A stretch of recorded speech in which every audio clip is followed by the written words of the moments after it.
I'd like to remind you that in 2022, This is crazy. Putin just dealt a huge blow to Joe Biden on live TV. He basically said that if Trump was in power in 2022, that the war would not have started. It's only because Biden was there.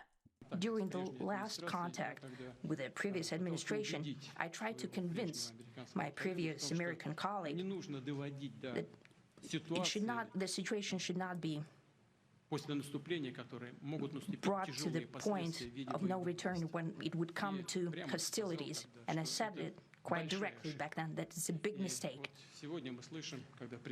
Today, when President Trump is saying that if he was the president back then, there will be no war. And I'm quite sure that it would indeed be so. I can Quite sure that it would indeed be so. He's quite sure that the war would not have happened if Donald Trump was in power back then. This is so embarrassing for Joe Biden. confirm that.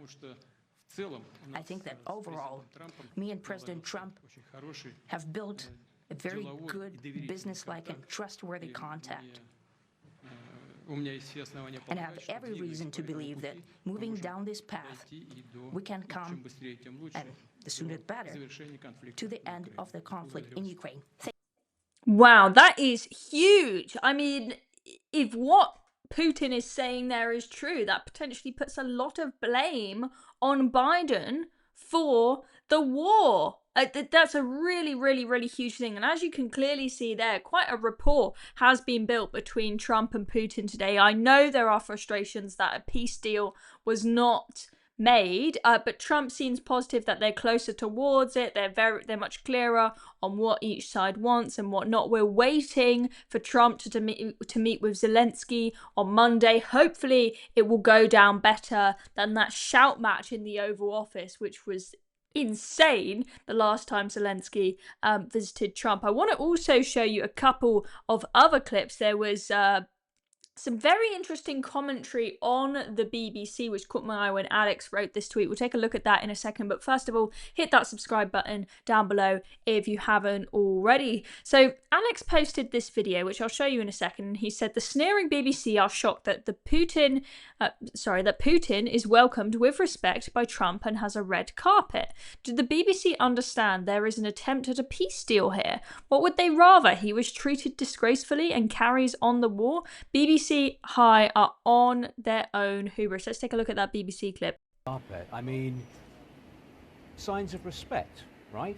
Being paid to the Russian president. It's quite remarkable how things have changed. Like 3.5 years ago, when Vladimir Putin launched his so-called special military operation, the full-scale invasion of Ukraine, he was treated as a pariah.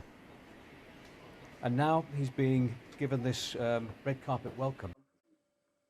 So there you can see the BBC absolutely shocked that Putin has this red carpet rolled out for him. Do you not understand how negotiating works? I mean, Trump is like the chief negotiator, probably far better of a negotiator than this reporter at the BBC. Does he not know that it's usually a good idea to stroke someone's ego and treat them nicely and give them a big welcome if you're trying to get them to make concessions in a war? I mean, you know, I know people are angry that Trump is being nice to Putin, but can they not see what he is doing? Can they not see he is trying to be, you know, kind and respectful and stroking the ego of this guy Putin? Because think of the guy what you will, you're going to get a lot closer to a peace deal that way than you will if you treat him like absolute crap. I mean, it's just common sense, but the BBC are horrified. And you know, you talk to people who are not of the same political views, and you realise that, you know, your typical person on the street, at least in my experience, they are terrified. You know, with the prospect when Biden was still in, they were terrified of the prospect of Trump getting in power because they were like, oh, Trump is best mates with Putin. That is terrifying. Trump is all snuggled up to these dictators. And it's like, no, Trump is not best mates with Putin, but he can put on a show and he can stroke the guy's ego and be a good negotiator and act all friendly around him to try and get a deal across the table. Okay? Doesn't mean that he loves the guy. These people are stupid. And the other thing that I do really want to show you guys before we finish is what happened when Putin experienced Western press. He is not used to this. His facial expressions just say it all. They are hounding him, trying to ask him questions, and he is completely overwhelmed. Press. Look at this. Thank you, press. Look at his face. Thank you, press. Let's go. Thank you, press. Thank you, press. Thank you, press. Let's go. Come on, guys. Come on, guys. Let's go. Let's go.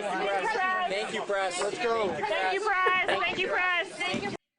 I don't know what he was saying there, but as I said, his facial expressions just say it all. He is like, what the heck is going on? Who are these freaks who are screaming and shouting at me? God, he is lucky he doesn't have to deal with our press on a regular basis. Anyway, hope you enjoyed that fun little clip to end this. Let me know in the comments below what you think is going to happen. Do you think there will be a peace deal soon, potentially Monday, when Zelensky meets with Trump, or has this all been a waste of time? Thank you very much for watching. Hit subscribe and the notification bell so you don't miss out on any more videos, because we absolutely will be keeping you updated with what happens at that meeting on Monday, and I'm sure you don't want to miss it. See you soon.